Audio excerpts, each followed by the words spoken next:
Hello, you wonderful people, and welcome to another episode of Crime Centric. This being a show where I talk about crime dramas that I watch. For today's episode, I'm going to talk about You Season 3, Episode 9. A lot of really interesting things went down in this episode, so let's break it down. First and foremost, we're picking up with the Conroys, and they're still maintaining a lot of who they are. They've got the whole, purple and green flag thing, and he's like, yeah, it's just because, the tape from, it hurts like a motherfucker, so could you adjust the bandage again? She's like, right. So, and Joe's listening in, he's like, man, you guys are so weird, but still, there's kind of something almost sweet to the fact of how much they maintain of who they are, given the circumstances, so...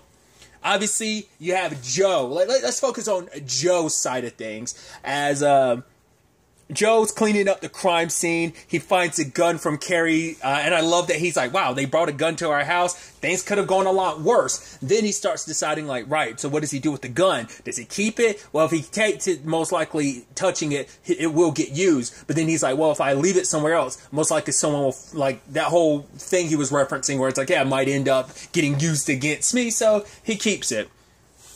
Obviously, that doesn't work out later on because Love, when she was hugging him and kissing him, found it. And he's like, oh, yeah, I found it on Carrie. And so she takes the gun, planning to make it look like Carrie and Sherry's situation to look like a murder-suicide. And it's like, oh, she's so quick to jump on this. She's good at, figuring out these plans. And Joe's kind of like, yeah, that's why I need to get out of this marriage as quickly as possible because it's like, oh, this marriage is toxic.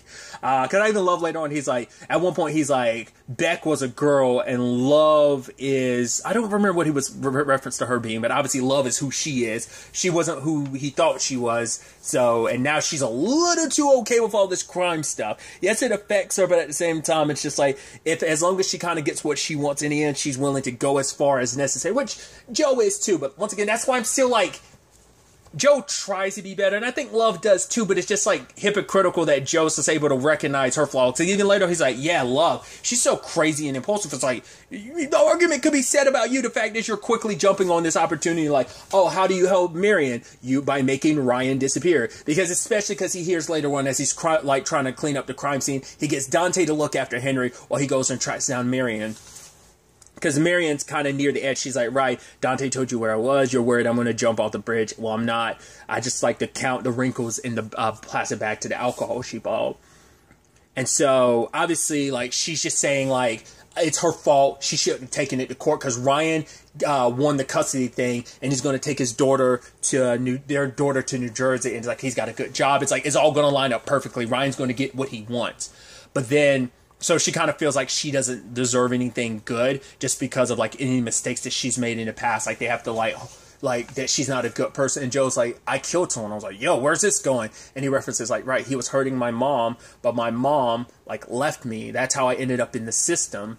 And he's like, the fact of the matter is, so because I did that, are you saying that I deserve? She was like, no, fuck your mom for she should have never done that. You were a good kid trying to help her. And he's like, yeah, but do I deserve all the bad things I did? She's like, no, fuck your mom, a real mother would do. And he's like, exactly. And that's you are a good mother. I have to live with what I did, and I regret doing it, but at the same time, I have to find a way to live with it. Fact is, you are a good person, you're a good mother. Don't give up on trying to fight for your daughter. She means the world to you, so don't give up on her. So they kiss afterwards and go back to his place and have sex while Love is freaking out about everything, which we'll cover Love's section of things soon enough. But with Joe... he got caught in the, right, this is everything he wants. It just has to get out of his marriage. But then he finds out, oh, Love's been taking care of stuff while I've been away. It's well, that's not good. But Marion's right, what her and Joe have, she enjoys it and she doesn't regret it. But, she doesn't want to cause any more pain. But Joe was like, no, my marriage is pretty much done. The issues in my marriage doesn't have anything to do with you. It's pretty much over. I'm practically about to leave my wife. I'm trying to do everything I can to get out of this marriage. But... for Marion, it's even if she has to follow them to New Jersey, even if she has to sleep in her own car, she's going to stay near her daughter and keep fighting in some shape or form, but she has to leave. And Joe doesn't want that. He's like, right, you're doing everything you can, so it's an immountable problem that you're facing. He's like, so I got to make it disappear. So he goes after Ryan. So initially the plan was to kind of tranquilize Ryan and make it just seem like an overdose type of situation, but didn't work out because Ryan, either Joe, because he hasn't done this for a while, because he's always been on the defensive lately rather than the offensive. He's also stepping to because for one, Ryan saw like, oh, you're following me and stuff. He caught you before, and I was like, I had a feeling like the fact is he went to the elevator instead of stairs, which is like, oh, I love that Joe was like, oh, you lazy fuck, going to the elevator, because it's like, because he's such a douchebag. He's like, oh, I bet you think taking the stairs is going to extend your life. But it's like, yeah, and actually, ironically enough, that was the funny thing, because it did extend his life by going to the elevator, kind of inadvertently, almost saved his life doing it. But yeah, he confronts Joe and beats the crap out of him, and it's like, right, you're lucky I don't kill you. Tell her, because what does she do? Send you here after me? And it's like, no, I'm here of my own volition. And it's like, well, yeah, go ahead and call the cops. They'll find a ton of drugs in your car. He's like, fine, I'll leave you alone. But that's the only reason why, because he doesn't want anyone else involved finding out what he's got. So Joe pushes him over there and says, like, right, had too much to drink, and he fell over and died. Nope. The asshole's still alive. So Joe goes down there and is like, all right, we just have to make it look like a robbery. And I love that Ryan's like, hey, Joe's got the knife, and Ryan's like, you don't have it in you. I'm like, oh, dude, you said that to the wrong person. Joe lowers down his mask, stab, stab, stab, stab. I'm like, oh, you poor, and it's like, this is for her. And it's like, yeah, you poor dumb bastard, because I think in his mind, he thought he had Joe figured out, oh, like, oh, you're doing this for Marianne, but you don't have any. It's like, oh boy, did you get that twisted. But obviously, like, this storyline in itself parallels the Fiona thing. We don't get the ins and outs of it. We don't get the end result of it. But the tragedy is, he was talking to his friend. It's like, because Joe found out about, like, despite all that he did, like, all that her boyfriend or what our significant other does to her, she always came back. Which, obviously, he saw that pattern with his mom, and it was just repeating with Fiona. And so it's like, you saw what happened with your mom, like, his friend was kind of talking him out of it. And then later on, he saw said SO, like, getting on Fiona's case. Because Fiona kind of distanced herself. Either she didn't want, like, her boyfriend or husband or whatever to, like, hurt Joe in the process. So, like, she distanced herself. She was getting close to him. But I think him saying, like, right, he's just going to hurt you over and over again. And then what are you going to do? I think that touch reality just made her, like, want to push him away. But, like, Joe was thinking about pushing him down the stairs, but just like with the bully, he didn't act upon it. And because he didn't act, we can only assume either, like, it's either going to be like a murder-suicide situation, or just straight up in a fit of rage, he ended up accidentally killing her, or just like either he just lost his temper, pushed her, and she hit her head and died, or he purposely killed, whatever the case may be. Who knows whether it's a situation where he killed her and then killed himself, or whether it's just he just straight up killed her. But it's like, yeah, like his friends warning him, like, yeah, something happened. So the parallels of just kind of like, yeah, we can't look, so once again, just feeding the beast of what Joe is. Even him being like, yeah, like everything, he's like, yeah, it needed to be done. Yeah, I'm not crazy like love is and impulsive. Like, I had to do this for your sake. So all the while he's dealing with that. We also got the Matthew situation, because well, let's tie that all in with Love. Love is visiting and talking to Sherry. Like, Carrie wants nothing to do with it. He's just like, what? Whatever. But, like, Sherry, she's using everything like, oh, we're friends. Well, we were. And she's playing on that and using that against Love. It's like, right, trying to use everything at her disposal to try and get him on her side. So, trying to get Love on her side. So, doesn't necessarily work at first because Love isn't kind of biting.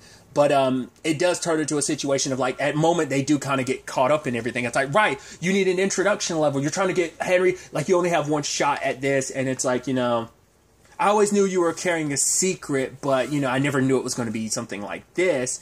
But it's, and like, Sherry is playing the role of a friend. It's like, yo, Sherry pulling out all the stops she can because she knows, like, there's a good chance she might die in this situation. So Carrie is not putting up the acting chops. He's not, because I think whether, like, Sherry doesn't have to fully believe what she's saying. She just has to believe enough that it's going to potentially save their lives. But Carrie's not biting. He's just sitting over there like, what? Whatever. But then, like, Love kind of confides in her. Okay, like, Theo asked me to run away with her. Really? Oh, my God. Because, like, he's like, oh, my dad has all this proof of Joe being the abusive asshole he is. So we could take that evidence. Like, it was supposed my dad, but at least Joe, you can get away from him. Notice that, and all that talk Theo says about, oh, let's run away together. At no point did you go, oh, yeah, I'm ready to step up as an 18-year-old and be a stepdad. no point did you ever, say that. So it's like, I love that in your Romeo and Juliet-esque situation that's going on in your mind, you didn't include her son. Notice that he was pretty absent from, like, all your, like, dreams and, like, oh, we have the, it's like, yeah, like, she made it clear from the beginning, like, I am a married woman. I am a married woman who is a mother. Like, I don't think any of that, like, Henry never fit into any of Theo's plans. I don't think. He just wanted love. He's an 18-year-old kid who's like, 18, 19-year-old kid who just because I think, yeah, he's actually 19. Like, he's a kid that wants, love. He's infatuated, but that's in love, sprung, puppy love, whatever you want to call it. Like, he's just so infatuated with her. Like, he would just never will. And that's proof in itself that he could never see love for who she really was. I mean, to be fair, Joe didn't see her for who she really was from the beginning, too, because even he got fooled. Everyone gets fooled. And I love that Matthew picks up on her being off, but he's like, Joe's okay, which I'm like, I love that. Because Joe's at least, but I think Love did such a good job putting up appearances beforehand, but now that Joe's kind of like peeked behind the curtain, she's kind of cracked ever since then, and like that, like, kind of pretending to be a normal person now has kind of disappeared. It's almost like, how'd you fool Joe the entire time if, like, everyone's kind of seeing these cracks, seeing the darkness? Like, the fact is that Matthew thinks you're behind it, which Sherry's actually the one to be like, oh my God, there's all those video cameras and stuff like that. Like, oh, that Matthew hacked into you. You know what you can do is you can use my account as an influencer to put him on blast. And it's like Sherry's trying to make herself seem useful. And it's like, right. And Love does that. And it kind of takes care of two things at once. It actually helps him. It's like, right, Sherry proved herself to be useful, but also with that, Matthew is now kind of off the board because he doesn't want, because the person that's helped him deleting everything, she's like, oh, what? Is that not actually Natalie in the car there? Did they, like, murder her, take the ring, put it somewhere else, then killed Gil? It's like, you said everything and it sounds preposterous, but yes, everything you laid out is the truth. But just because something, the truth is stranger than fiction. In this case, the truth is literal fiction, because you think it's like, not literal fiction. I'm butchering what I'm trying to go for, but you get it's like, yeah, it seems like so tall tale and outlandish. It can't be the truth, but it's so crazy. It is the truth. But ultimately, Matthew ends up having it, because it's like, right, if you let this keep consuming you, then it will destroy everything, your company, your business, your everything. So despite everything, wanting, because like, oh, maybe, the lady was like, maybe Natalie isn't who you thought she was. Maybe she had her secrets. But it's like, why Matthew wanted to believe so wholeheartedly about Natalie? Because she was attempting to have I'm not saying that justifies, like, oh, her getting killed by Love in any shape or form, but, like, I'm sure Natalie did have her secrets. I mean, she was, like, trying to have an affair, so maybe there was a lot more, but, I mean, once again, having an affair doesn't justify you being murdered by someone's significant other, So, I don't know. Like, because we never really found out, like, maybe it's just because of Natalie. Like, he just won't believe that Natalie would do this to him. So, of course, like, that's what made him think, like, yeah, there was something more at play here. I just love that, yeah, like, he's like, Joe seems okay, but Love has seemed off. I love that it's just, like, Love is the one, not Joe in any shape or form. But I guess he's had a lot more practice at this. At least, like, Love has always had her family to kind of help clean up a lot of those mistakes. So Joe's kind of always had to adapt and,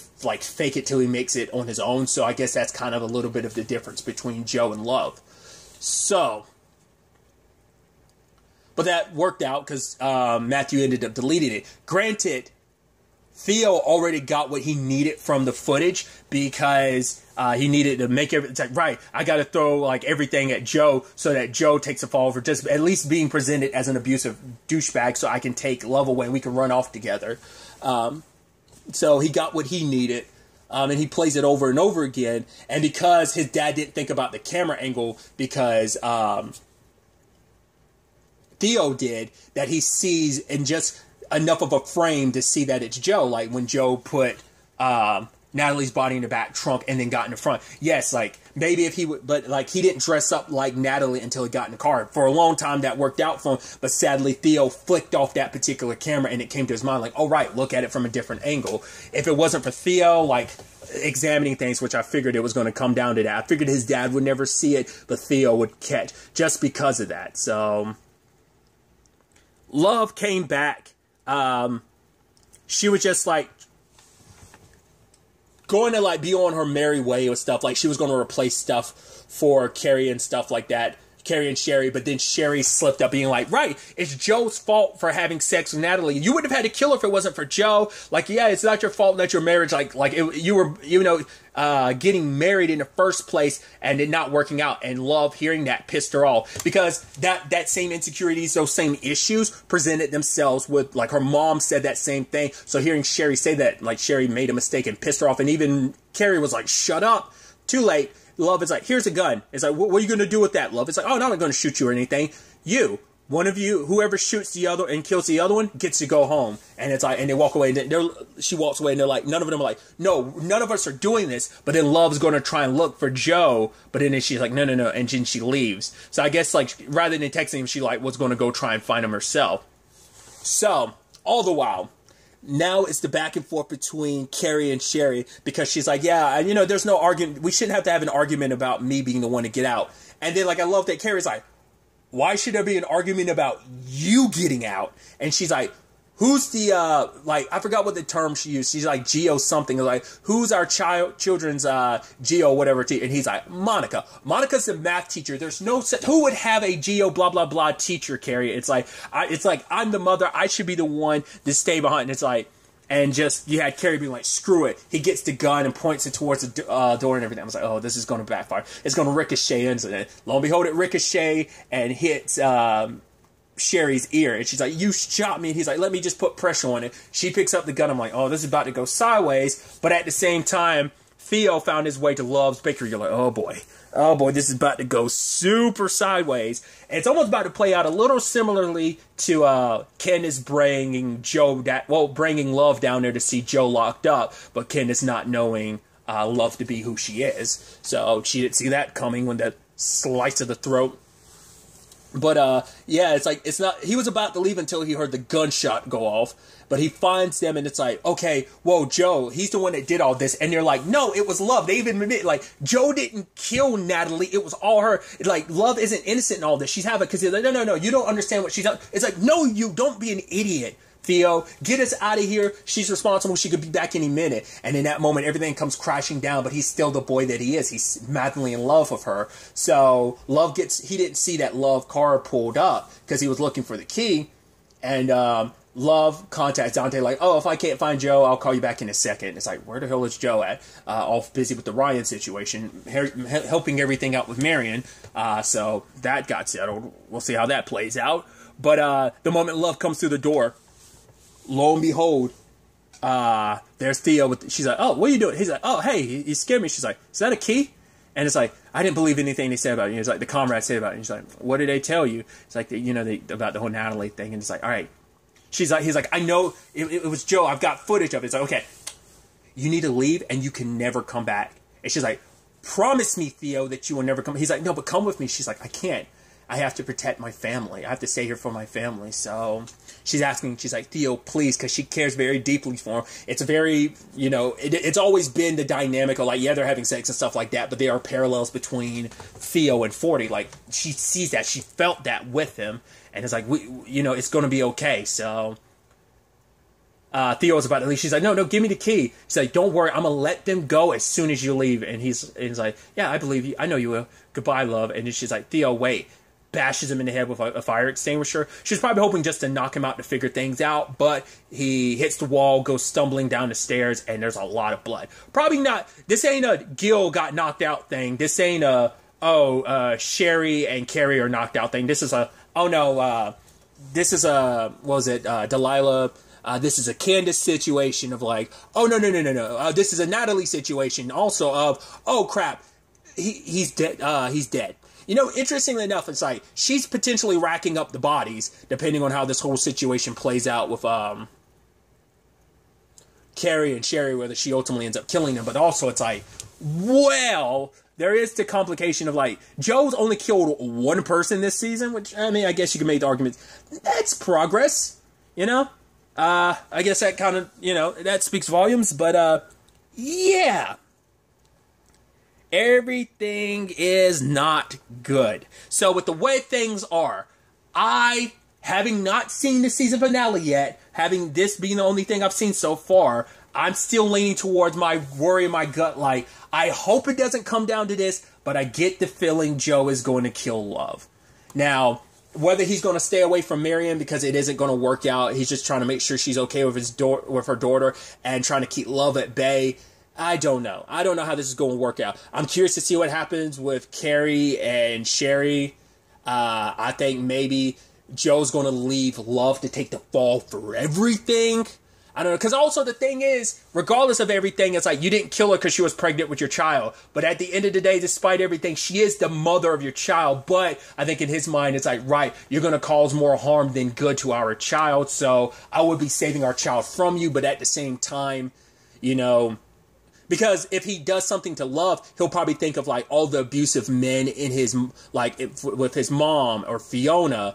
Or he might look at, or, you know, Marion's situation with Ryan. Or maybe he'll look at himself as like, Love is the abuser in this situation, making me be this, and I just come back over and over again. But it's like, you know, I try to walk away, but she keeps dragging me back in.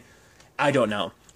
Once again, I said it before, and I will say it again. I wish that these two kids, crazy kooky kids, could work it out. It's a toxic, effed up relationship. I know it. It's weird and wrong for me to say that, but I kind of hope they figure it out and it works out. Granted, when in the aftermath of all this, there's no way it's going to work out. Love is going to find out about Marion. It's not going to be good. Now, Theo's dead. Now, Matthew's going to have even more questions. Like, this isn't going to have the happily ever after that they hope it will. I don't think. It's definitely going to be interesting to see what the season finale has in store for us. We'll see whether I was right. Hopefully, like I said, I hope I'm wrong. I hope that I hope everything works out with Love and Joe, but I don't. I'm 50-50 on how this will play out for them. I mean, at least their story, how everything else gets resolved and played out. It's just a matter of who gets framed for what. Is what that comes down to. So we'll ultimately have to wait and see